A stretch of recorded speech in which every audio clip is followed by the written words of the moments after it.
Todos los amigos de Hoja de Ruta Radio, bienvenidos a una nueva edición de Otras Voces.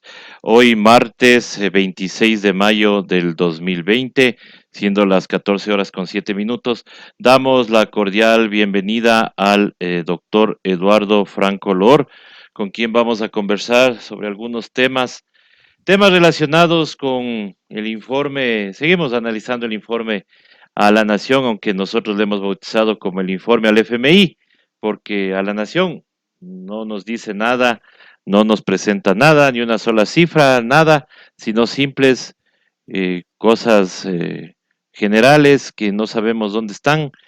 Por ahí hablan de cosas como casas y que les han felicitado en el VIP y cosas como esas. Pero de ahí a la realidad tenemos otro país, un país que está mal realmente, y obviamente queremos conversar con el doctor Lor. ¿Cómo le vio usted ese informe a la Nación o como le hemos llamado el informe al FMI? Doctor, muy buenas tardes, bienvenido nuevamente a Hoja de Ruta Radio. Gracias, César Armando Bermeo, por tu invitación gentil. Bueno, concretamente, yendo al punto de la pregunta, parecería ser que Lenín Moreno, formalmente presidente constitucional de la República, aunque esencialmente él no gobierna, parecería ser, digo, que presentó un informe a la Nación carente de realidades objetivas, lacerantes, en un Ecuador que se desenvuelve en una crisis económica espantosa antes de la tragedia de la pandemia del coronavirus, y que hoy esta tragedia económica se ha recrudecido con las desacertadas políticas de prevención para la pandemia, y posteriormente lo que ha hecho es aprovecharse de la pandemia para seguir golpeando al pueblo ecuatoriano. De manera tal que ese informe al país es un informe diminuto, un informe que no refleja la realidad de lo acontecido en el año de administración, porque cada año tiene que presentar ese informe, y realmente parecería que es un informe para las grandes transnacionales, para las élites oligárquicas del Ecuador y fundamentalmente para el Fondo Monetario Internacional, de la cual su gobierno está atado de pies a cabeza. Es un informe que adolece de autenticidad en el sentido de que no ha demostrado que ha trabajado para el bienestar de la mayoría de ecuatorianos, porque un gobierno se constituye para trabajar por las grandes mayorías. En obras públicas, 0 obras públicas. En salud pública, 0 hospitales. Mire, en el problema aquí que atravesamos en Guayaquil, que fue el epicentro de la tragedia de la pandemia del COVID-19, si el gobierno anterior, escúcheme César Armando, Si el gobierno anterior del economista Rafael Correa Delgado no hubiera construido y apoyado totalmente, de principio a fin, el hospital del IES en Los Ceibos, no hubiera remodelado el hospital Teodoro Maldonado Carbo del IES y el hospital Monte Sinaí, no hubieran habido 13,000 muertos, como espantosamente por culpa y por la negligencia de Lenín Moreno ocurrió, sino que hubieran habido muchos más miles de muertos. Es decir, la obra de Correa a nivel de salud fue una obra positiva porque hubieron centros de salud del Ministerio de Salud y hospitales en todo lo ancho y de la patria ecuatoriana. Y además, este gobierno adoleció en su informe de situaciones de autocrítica. Es decir, yo pienso que todos los gobiernos del mundo, no hay un gobierno perfecto, pero sí conviene que se haga una autocrítica. Pero eso, ni siquiera eso hubo. Hubo una prepotencia, hubo aplausos para la policía, para las Fuerzas Armadas, pero un acto de contrición, de sobrecogimiento, de autocrítica, no vimos absolutamente nada, y los ecuatorianos estamos absortos de que nos gobierna una persona que no gobierna, porque vea usted el decreto 1066 del 21 de mayo, prácticamente Lenín Moreno entrega la administración de la función ejecutiva a sus secretarios de la presidencia, secretarios jurídicos, etcétera, etcétera. Pero él no ha hecho acto de presencia en Guayaquil para nada, y la primera dama para nada, como vemos, por ejemplo, en otros países que los presidentes lideran etapas de emergencia. Yo sé que él es una persona enferma, todos lo sabemos, pero para eso están los equipos de bioseguridad. Pero él tiene terror. Lenín Moreno tiene terror, César Armando, tiene miedo espantoso al pueblo ecuatoriano. No se enfrenta directamente con la realidad cruda. Los guayaquileños, nos hubiera gustado ver un presidente activo, proactivo, que venga a Guayaquil en la época de crisis, arropado, por supuesto, con todos estos implementos de bioseguridad al máximo extremo, porque obviamente él es una persona que padece problemas y es de adulto mayor, pero eso hubiera hecho y no estuviera, digamos, su vida en peligro. Pero le tiene terror no solamente a la pandemia del coronavirus, que lo puede liquidar, sino que le tiene terror al pueblo, porque el pueblo, digamos, está indignado contra este gobierno, y eso se demostró el día de ayer, 25 de mayo, cuando en la mayoría de ciudades del país, no es como dice Diario El Universo, que solamente en Quito y en Guayaquil, no es como dijo ayer, y hoy, esta mañana también escuchaba Ecuavisa, que las manifestaciones y protestas contra el gobierno se sucedieron solamente en 6 ciudades del Ecuador. No, en la mayoría de cantones, de recintos, de parroquias, de ciudades capitales provinciales de las provincias del Ecuador, se protestó. Y no fue una protesta política en el sentido de que es el correísmo que sale. No, estuvieron gente perjudicada, familias enteras que han perdido sus puestos de trabajo, porque Lenín Moreno, en lugar de crear fuentes de trabajo, lo que ha significado, al haber traicionado, digamos, el programa de gobierno que lo llevó al poder, y al haberse entregado a las élites empresariales de las cuales las benefició, no cobrándoles intereses de sus deudas, más de 4.600 millones de dólares. Eso lo sabe todo el Ecuador.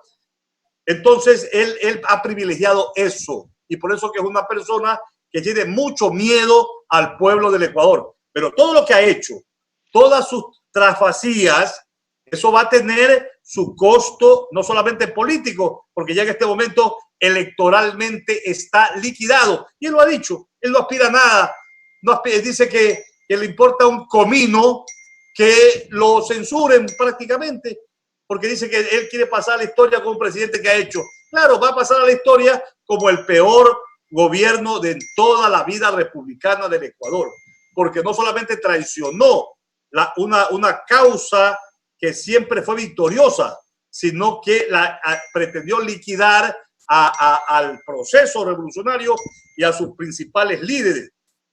Y no solamente por eso, sino que hizo un gobierno malo, un gobierno pésimo, porque al entregarse a las élites descuidó lo más fundamental, que es la mayoría del pueblo ecuatoriano. Y por eso la protesta, y por eso la crítica, y por eso sus niveles de popularidad están por los suelos.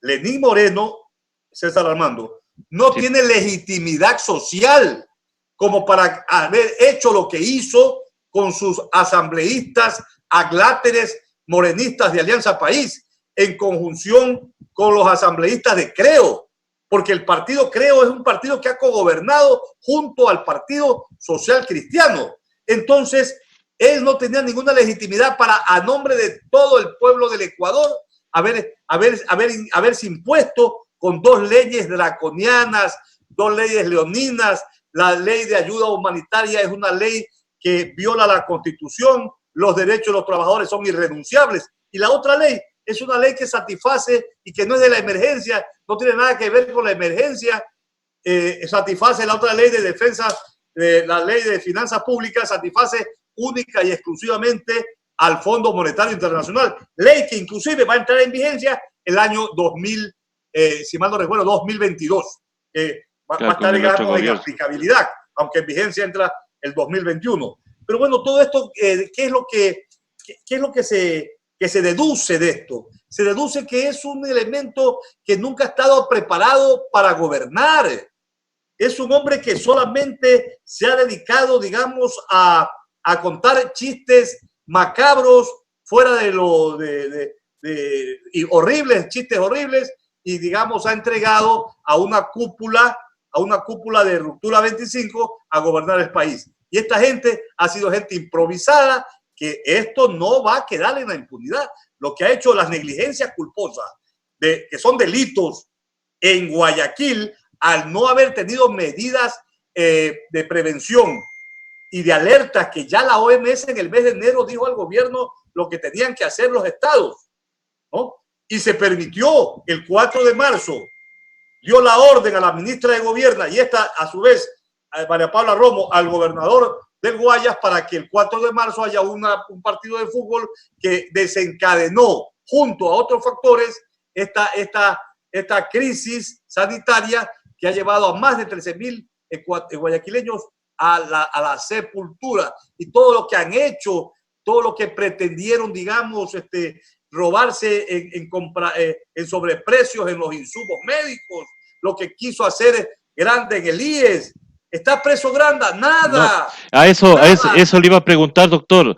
Resulta que se le pregunta a la señora fiscal que por qué no está el señor Granda imputado dentro de este tema del sobreprecio, y ella dice que él no ha firmado nada.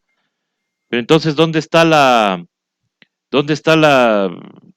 teoría que ella manejaba, justamente de que desde arriba la persona que está a la cabeza de una institución, de un estado, podría conocer todo lo que hacen sus empleados? Inclusive la señora María Paula Romo en declaraciones dice que no puede ningún gobierno parar o blindarse de la corrupción porque no puede conocer lo que hacen todos sus funcionarios. O sea, ellos mismos se contradicen a lo que han mantenido durante el juicio mal llamado también del siglo o de la historia, como ellos le han llamado. Efectivamente. Es que mire, esas declaraciones de la doctora Diana Salazar es una declaración que la autoincrimina. ¿Por qué razón? Porque esta persona, en primer lugar, está en el puesto que está con un objetivo político.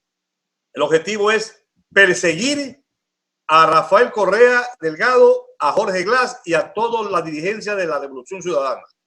Y el otro objetivo es tapar, proteger, cuidar a toda esta camarilla, empezando por el presidente Lenín Moreno.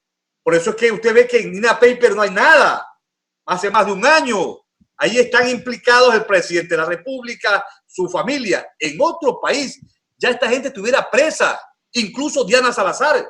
Vea, nosotros, esta corriente popular democrática, progresista, que como Coalición Nacional por la Patria, yo como coordinador general nacional estoy justamente, como su nombre lo indica, coordinando, estructurando las fuerzas de izquierdas desde el centro, no solamente de izquierda, desde el centro hasta la izquierda, digamos, para llegar al poder de la República, para recuperar la patria en la primera vuelta, y estamos seguros por el apoyo popular, el 7 de febrero del 2021. El nuevo gobierno, César Armando, el nuevo gobierno que se va a instaurar en mayo del 2021, tendrá que meter preso a estas camarillas. Esta gente tiene que irse a la cárcel por las innumerables infracciones y contravenciones y delitos que han cometido, desde Lenín Moreno hasta doña Diana Salazar. ¿Usted cree que Diana Salazar se la saca, se va a ir a un puesto en el exterior? No, ella está allí violando normas de debido proceso, violando la Constitución, violando principios, el principio de inocencia que tienen todos los ecuatorianos. Ella está allí para tapar la sinvergüencería del gobierno de Lenín Moreno. La sacaron, ¿de dónde? De la UAFE. Ella es empleada de Moreno. Eso lo sabe todo el Ecuador. Este tinglado, esta farsa que montaron las élites, ciertos jueces que se han prestado para esto, el caso Bochornos, por ejemplo. ¿Dónde estamos? Ella acusa al expresidente Rafael Correa y al ex vicepresidente Jorge Glass de autoría mediata por dominio de organización, porque decía que Correa había organizado desde el poder una estructura criminal y que valiéndose del poder era un autor mediato por esta circunstancia. No pudo probar ello. No hubo pruebas para esto, porque no hay pruebas que puedan ser inventadas contra gente que es inocente. La realidad de la vida, la verdad siempre se impone. ¿Y qué hicieron los jueces? Saquicela, los otros jueces, hicieron que cambiaron, violando el principio del debido proceso, violando el principio de congruencia, utilizando un principio que no es aplicable en este caso, porque el Código Orgánico Integral Penal dice que los jueces no pueden cambiar la tipificación y la modalidad de la conducta del supuesto infractor. Cuando el juez ve que la teoría del caso de la fiscalía no está fundamentada y no está probada, y que hay dudas inclusive, la desestima y prefiere la teoría del caso de la defensa técnica de los procesados. ¿Y qué hace el juez? Un juez normal en el Ecuador y en el resto del mundo, porque el derecho procesal penal es una ciencia. Las leyes penales son científicas y tienen que ser cumplidas. Esto no es cuestión de una arbitrariedad de un juez. No, el juez, claro, se puede equivocar y por eso están las apelaciones, etcétera. Pero el juez no puede en una sentencia decir, como un ejemplo, pongo siempre yo a mis alumnos de la Facultad de Derecho de la Universidad Católica Santiago de Guayaquil, el juez no puede decir 2 más 2 son 4, 2 más 2 son 6. ¿Por qué? Porque 2 más 2 son 4. El juez no puede decir teóricamente en una sentencia 2 más 2 son 20. No, porque 2 más 2 son 4. El juez puede decir 3 más 1 es 4. 5 menos 1 es 4. 1 más 1 más 1 más 1 es 4. ¿Qué hizo el juez aquí en este caso del tema Bochorno? Dijeron, no, la teoría del caso de la fiscalía no es aplicable. Y si no es aplicable es porque no había fundamento, no se había probado, sino que Correa y Glass son autores mediatos por instigación. Se la inventaron. Correa instigador. El instigador no puede ser autor mediato. O sea, ahí se equivocaron porque hay un error en la ley. Pero ahí parece que mejor le dieron haciendo los deberes a la fiscal, porque la fiscal no pudo probar su famosa teoría de Roxin. Y entonces le dieron haciendo el deber. No pudo, César Armando, Sí. tanto no pudo que los jueces dijeron que no era esa la situación y cambiaron a instigación. Pero resulta que Correa y Glass nunca se defendieron por esa acusación de autoría mediata por instigación y violaron el principio de congruencia, y esa sentencia es nula porque los jueces, ¿qué debieron haber hecho jueces imparciales, jueces independientes, jueces que sepan el derecho y que no lo tuerzan. Aquí han torcido el derecho, aquí han desaparecido el derecho, aquí los jueces le han tirado una bomba atómica al derecho. ¿Por qué? Porque tenían que sentenciarlo a Correa, porque el objetivo político es, mi querido César Armando, es tratar de que haya hasta septiembre del 2020, que es la fecha de inscripción de candidatos para las elecciones de generales, de presidente y vicepresidente y de asambleísta en el Ecuador de febrero del 2021, para que haya, digo, hasta septiembre una sentencia ejecutoriada. Eso es lo que pretenden. Estos jueces se han movido en este complot. Y lo más triste es ver que al día siguiente de la sentencia que fue dictada el 7 de febrero, la sentencia oral, que fueron convocados las partes procesales en plena pandemia, para justamente que los plazos no se alarguen, en plena pandemia, violándose incluso la propia resolución del Consejo Nacional de la Judicatura, que se habían suspendido los términos y los plazos. Hicieron, digamos, aunque no les importó la salud de los que iban a estar presentes, y dictaron la sentencia oral, y a fines de abril ya expidieron la sentencia escrita. Y después de la sentencia escrita, a la semana presentaron otro como 300 páginas adicionales. Es decir, han hecho barbaridades.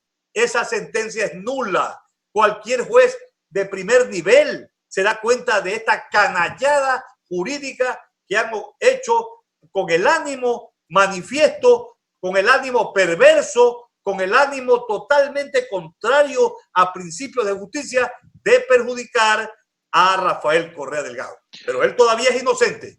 La formalidad constitucional y legal dice que tiene que haber una sentencia debidamente ejecutoriada para que la persona procesada sea culpable. Y Correa es inocente, porque no puede ser que si lo están, digamos, investigando y se lo están acusando y él se ha defendido de autoría inmediata por dominio de organización, que es la teoría de Roxin, como tú muy bien dijiste, no puede ser que los jueces de repente lo sentencien por autoría inmediata en cohecho por instigación. El instigador ni siquiera participa en la infracción. Y aquí hay dos temas muy importantes desde el punto de vista jurídico, dogmático, que yo lo quiero decir, y que lo van a entender posiblemente estudiosos del derecho, estudiantes de derecho y abogados penalistas.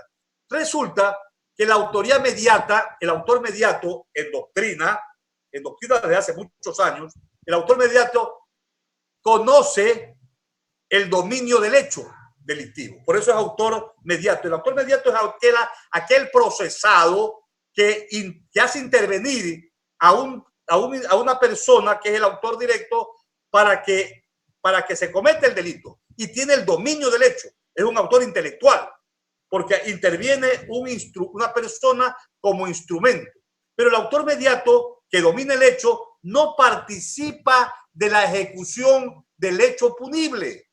En cambio, el instigador, que no es autor mediato, el instigador no es autor directo, el instigador no es coautor, el instigador es una persona que no domina el dominio del hecho, que aconseja, que instiga, que induce al sujeto bajo influjos psíquicos a que el instrumento cometa el delito. Pero tampoco el instigador forma parte de la acción, de la conducta delictiva contemplada en el tipo penal.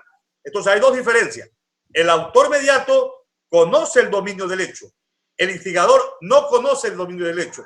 Pero hay una semejanza, que tanto el autor mediato como el instigador no participan de la ejecución típica delictiva señalada en la ley penal como delito.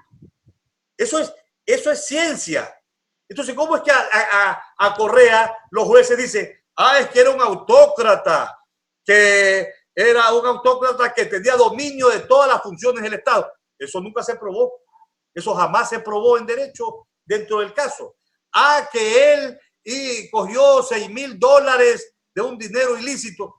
Pero ¿cómo va a coger si supuestamente el instigador no participa Aquí lo hacen participar al instigador y le dan, resulta que esos $6,000 eran dineros que había prestado Rafael Correa a un fondo común que tenían los funcionarios de la presidencia y que él los pagó poco a poco, y hay documentos de descargo que él pagó ese préstamo.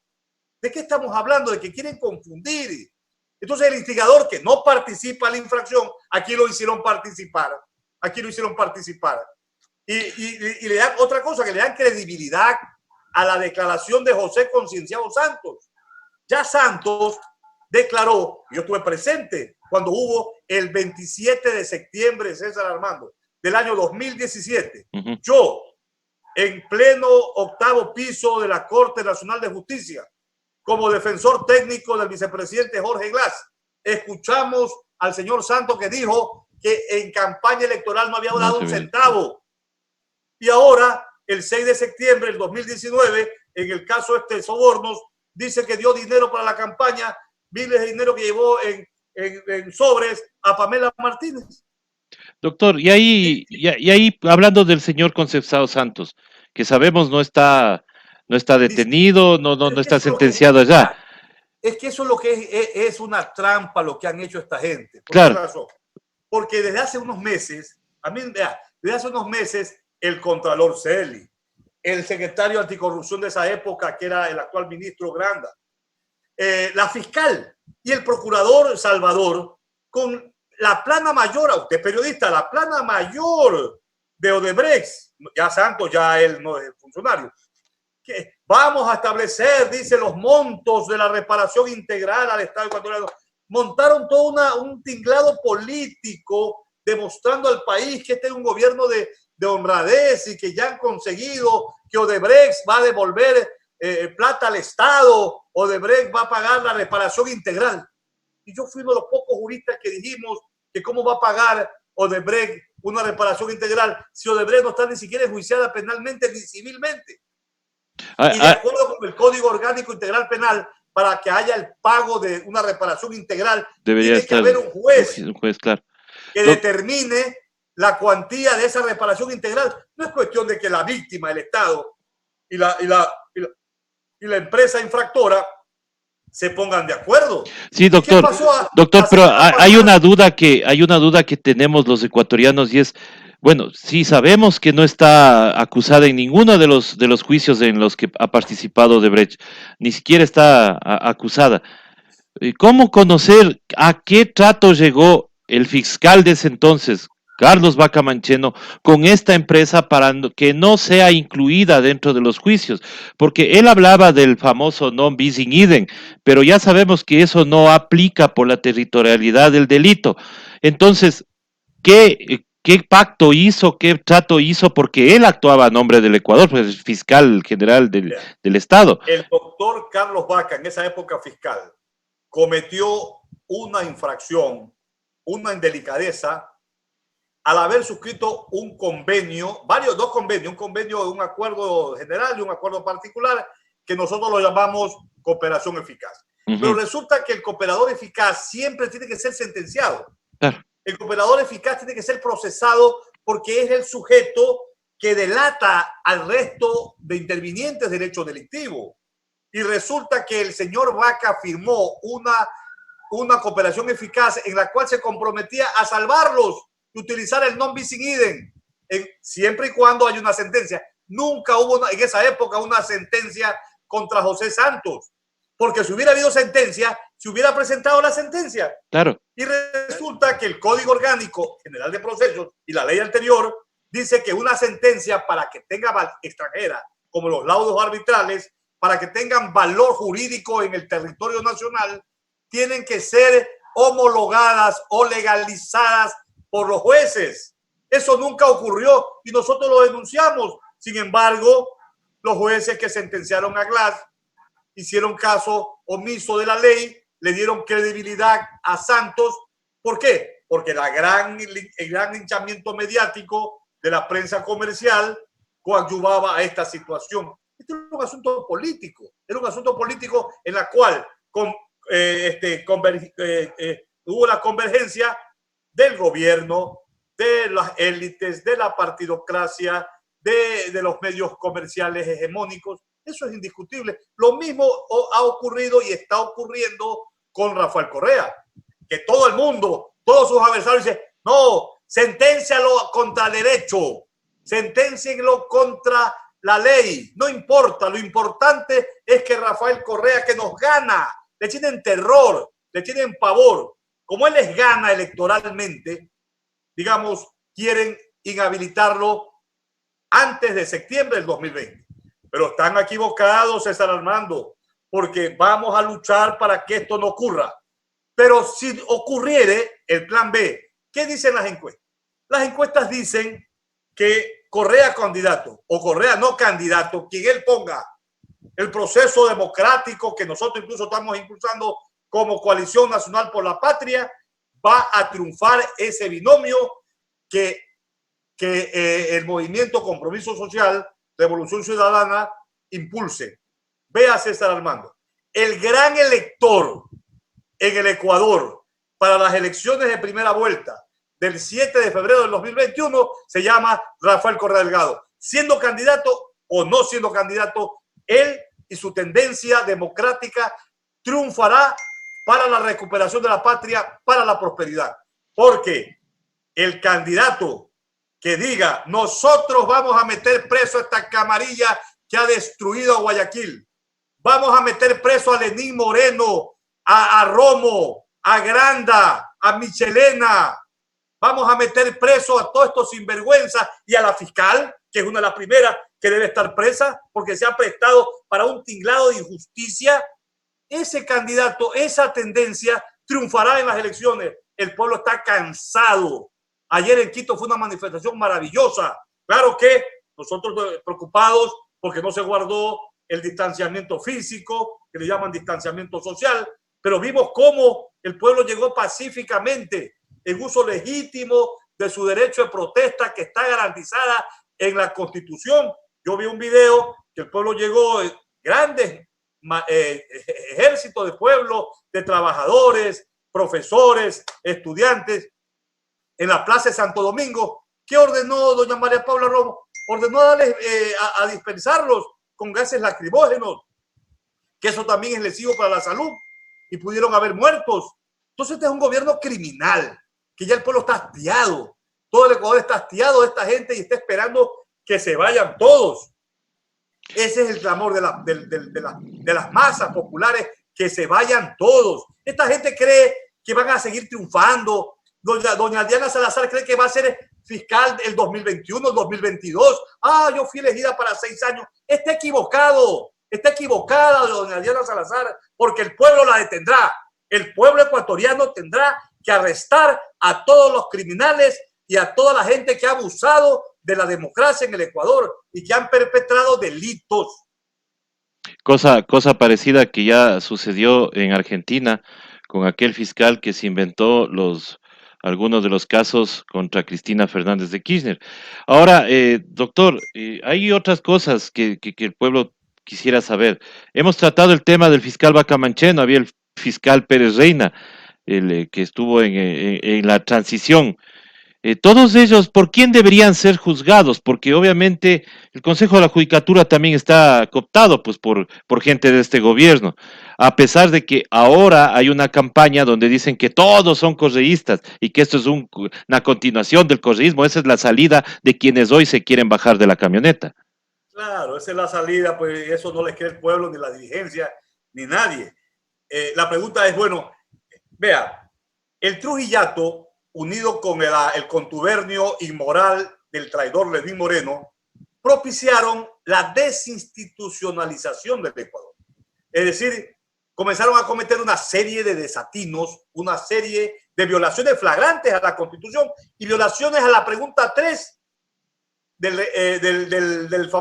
la famosa consulta de febrero del 2018, porque incluso se atrevieron los transitorios Trujillo y su camarilla, se atrevieron a tumbar a la Corte Constitucional cuando la Constitución dice que la Corte Constitucional tiene que ser, digamos, elegida no por el Consejo Transitorio. Hay una cuestión muy tripartita, las representantes del Ejecutivo, de la Asamblea, etcétera.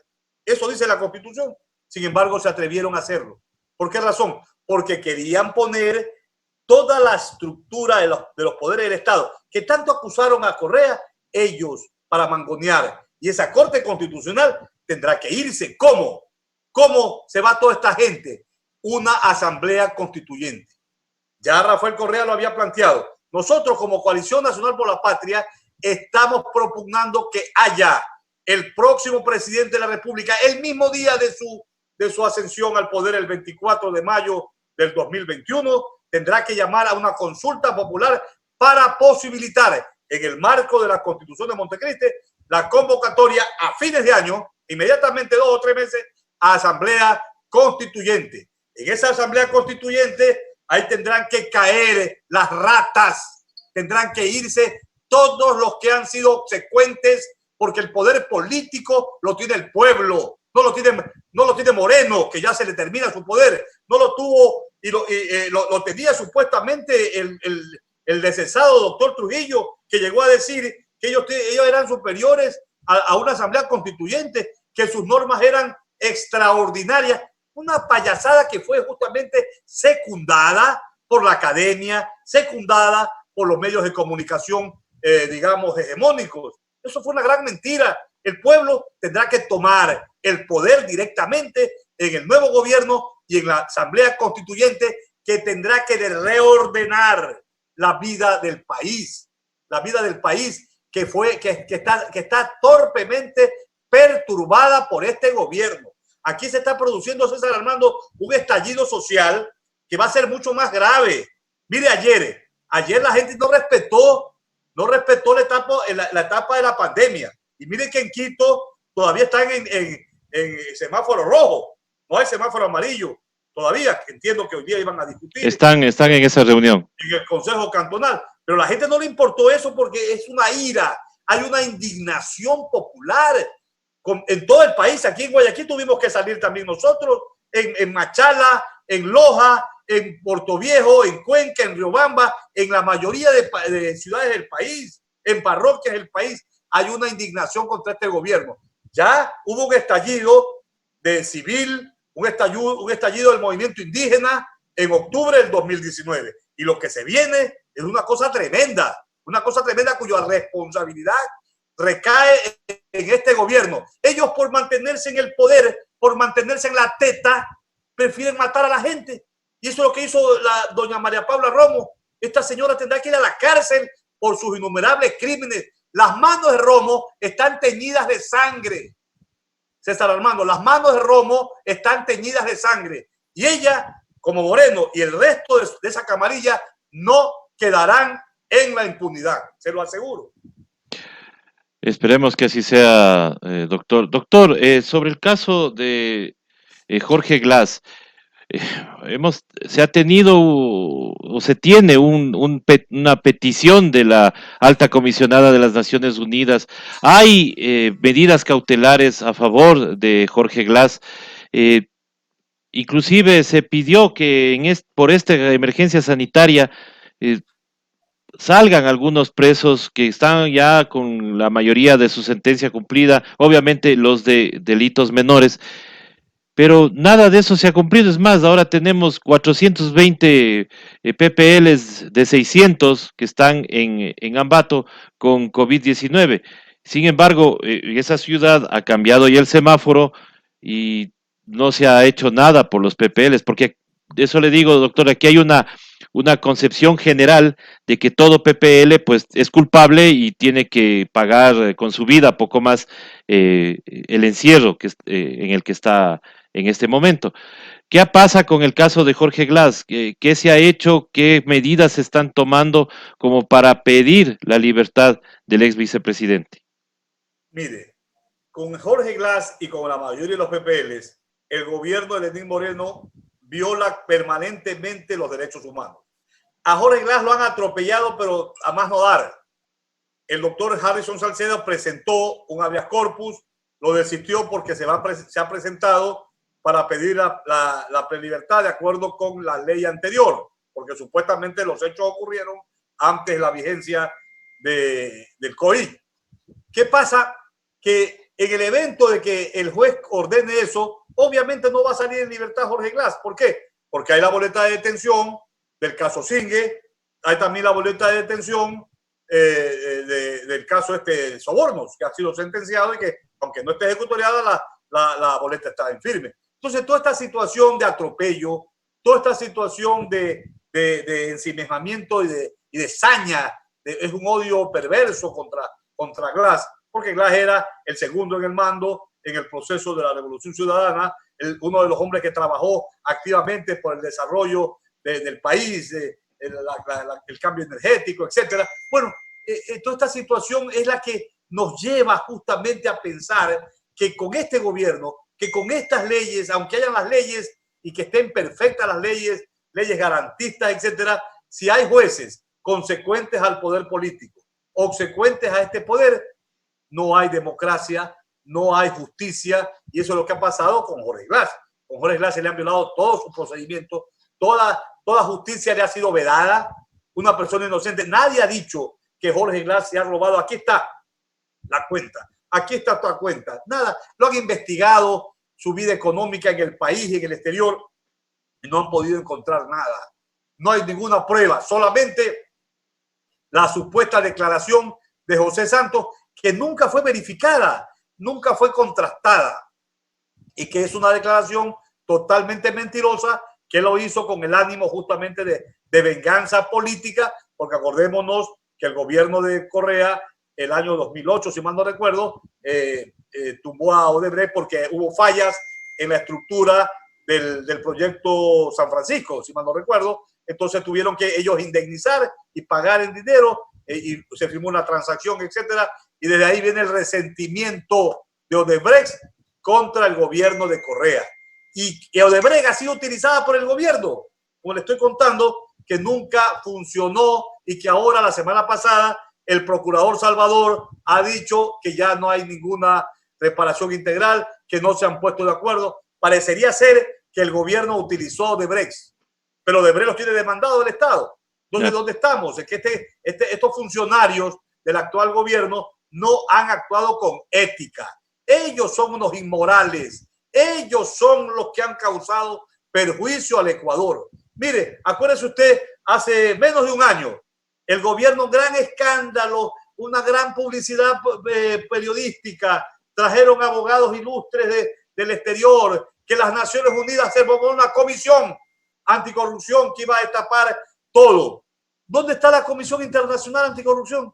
¿Se acuerda, amigo Bermeo? Claro, claro. Nada, no existe. ¿Por qué? Porque los comisionados juristas se dieron cuenta que tal vez quisieron ser utilizados políticamente. Esa gente, el prestigio de esa gente, ellos no se iban a prestar a las maquinaciones de Romo, de Granda, que es justamente el novio de la ministra de Gobierno. No se iban a prestar a lo que la fiscal le interesaba, el payaso el procurador. Toda esta gente, digamos, montaron un tinglado para tener efectos políticos. Que está siendo nominado por el gobierno, ¿no? Sí sabía que el procurador está siendo nominado por el gobierno para que represente a la Corte Penal Internacional. Salvador no sabe dónde está parado. No sabe en derecho penal dónde está parado. Y sin embargo, el procurador es como la fiscal 10/20, que de derecho penal no sabe nada, pero de afán de perjudicar a las personas en las cuales ella tenga consignas políticas, enseguida lo hace. Eso es todo. Claro, así es. Doctor, vamos a tema político. ¿Cómo está la coalición?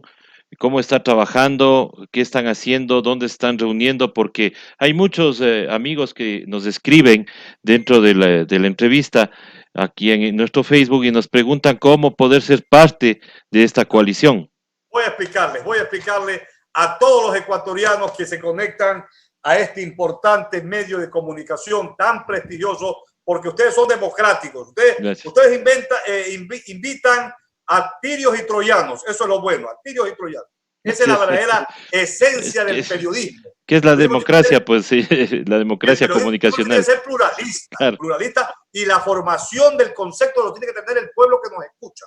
Vean, Coalición Nacional por la Patria es un organismo político afín a Rafael Correa, afín a la Revolución Ciudadana. pero nosotros no somos orgánicos, nosotros no somos integrantes de ese partido. Nosotros hacemos el enlace a nivel nacional con los grupos, con los colectivos, con las plataformas, con los partidos, desde el centro a la izquierda y fundamentalmente con la ciudadanía. La ciudadanía que en su gran mayoría no son afiliados a los partidos políticos, pero la ciudadanía tiene un principio de racionalidad, tiene un alma de justicia y se da cuenta de la realidad. Y esta indignación popular la quieren canalizar democráticamente a través de nosotros, la Coalición Nacional por la Patria.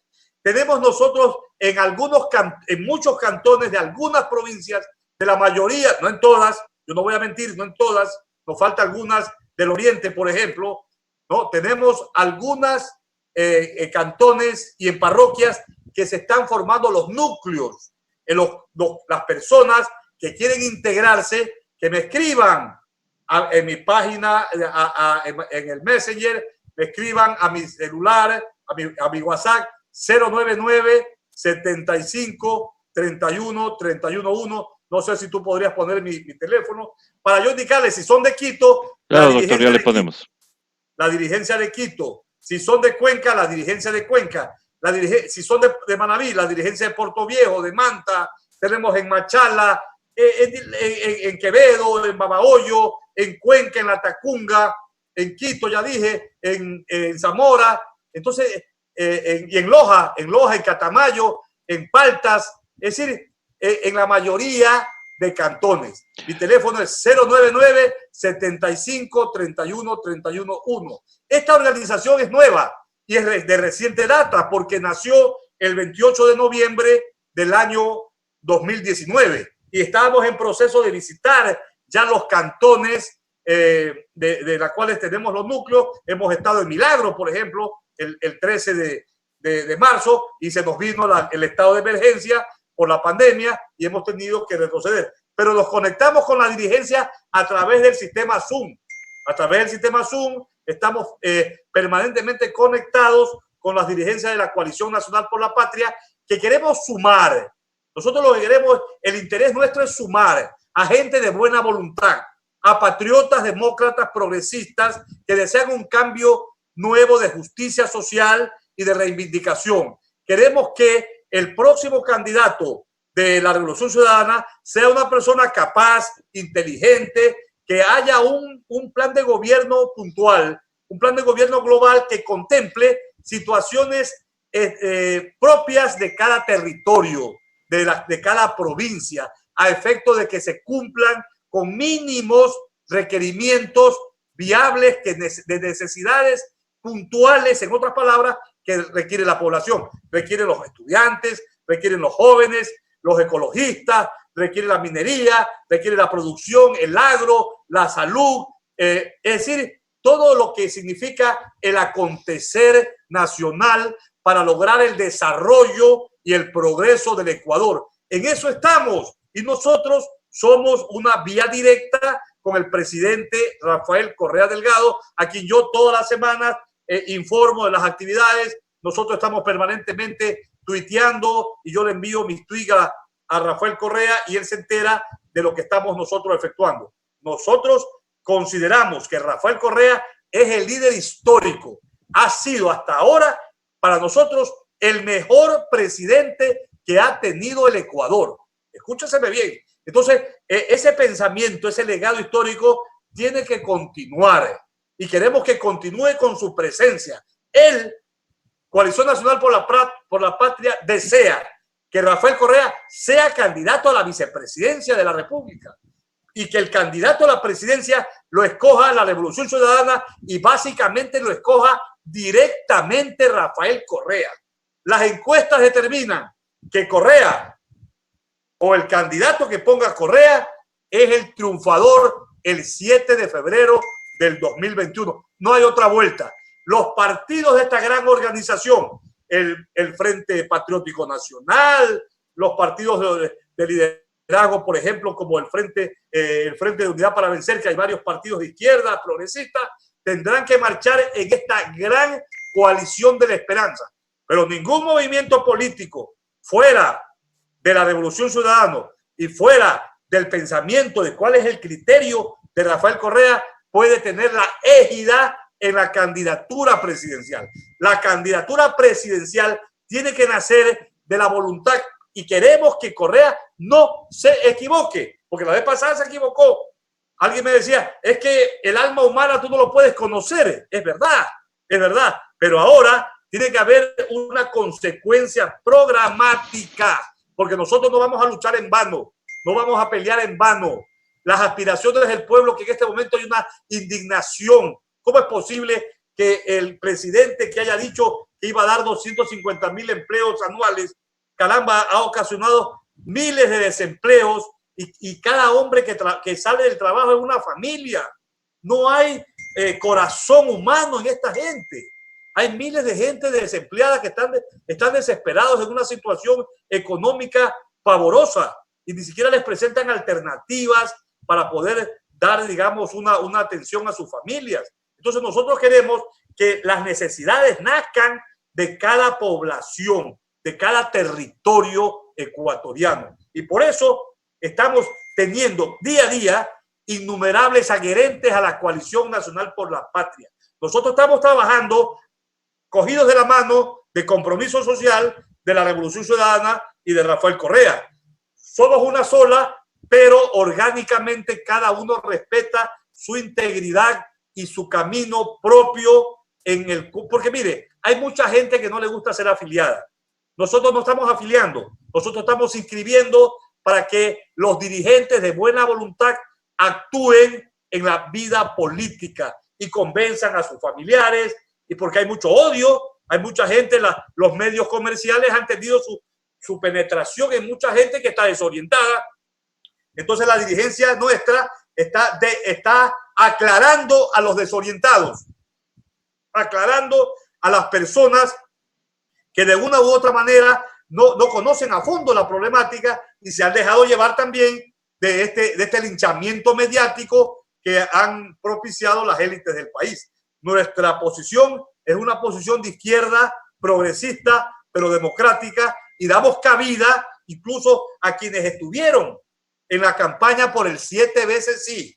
A mí se me ha dicho, ¿y por qué los del 7 veces sí hicieron lo contrario? Claro, hay líneas rojas que no podemos pasar, pero seamos realistas.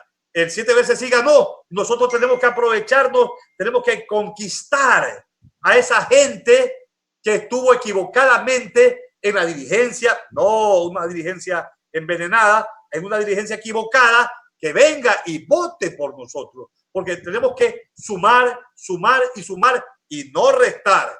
No podemos darnos el lujo ahora, en febrero del 2021, a perder y a restar y a causarnos daños con falsos criterios de unidad. La unidad tiene que darse en base a la vida democrática, a un plan de gobierno, a ser consecuentes con un binomio que nazca de la Revolución Ciudadana, que nazca del pensamiento brillante y de la orientación de Rafael Correa Delgado. Eso es lo que les puedo decir. Y hay hombres de buena voluntad, mujeres de buena voluntad, jóvenes, estudiantes, que realmente, y si usted supiera cómo mi teléfono suena, cómo, digamos, estoy trabajando más allá del tiempo normal.